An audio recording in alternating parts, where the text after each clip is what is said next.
मित्रांनो, तुम्हाला माहीत आहे हा काय आहे? हा चहाचा कप आहे.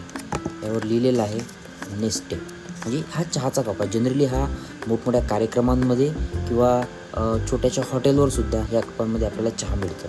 परंतु तुम्ही आता हा चहा पिणं बंद करा अथवा या कपात चहा पिणं बंद करा.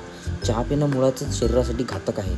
परंतु त्यातही बऱ्याच कार्यक्रमांमध्ये हल्ली अशा प्रकारची कपं वापरली जातात. या कपामध्ये नुसतं कागद नसून या आतमध्ये प्लास्टिक असतं.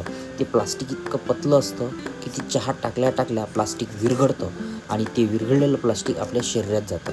त्यामुळे अनेक प्रकारचे रोग आपल्याला होतात. स्पेशली आपल्या नसांमध्ये ब्लॉकेज येणे, हार्ट अटॅकसारख्या बिमाऱ्या होणे हे या अशा कपांमुळे होण्याची शक्यता सर्वात जास्त असते. त्यामुळे तुम्ही हे कपं बंद करा, वापरणं बंद करा. तुमच्याकडे कार्यक्रम होत असतील तर ते कपं वापरणं बंद करा किंवा कार्यक्रमांमध्ये जर वाटप होत असेल तर असे चहाही तुम्ही बंद केले पाहिजे. आता तुम्ही म्हणाल मग कशात चहा वाटायचा? पूर्वीच्या काळीसुद्धा कार्यक्रम व्हायचे, लोकहीच राहायचे, त्यावेळेस चहाही दिला जात होता. तो चहा कशाप्रकारे वाटप दिला जात होता याची तुम्ही माहिती घेतली पाहिजे. पण अशा प्रकारचे कपं आता आपण बंद केली पाहिजे. नाहीतर पुढच्या पिढीला इतक्या मोठ्या प्रमाणात बिमाऱ्या होतील आणि वर्ष 60, आता 60 वर्षाचं आयुष्य राहिलेलं आहे, ते अवघं 40 वर्षावर येऊन ठेपेल. त्यामुळे तुम्ही आम्हाला सपोर्ट करा आणि हा व्हिडिओ व्हायरल करा आणि लाईकसुद्धा करा.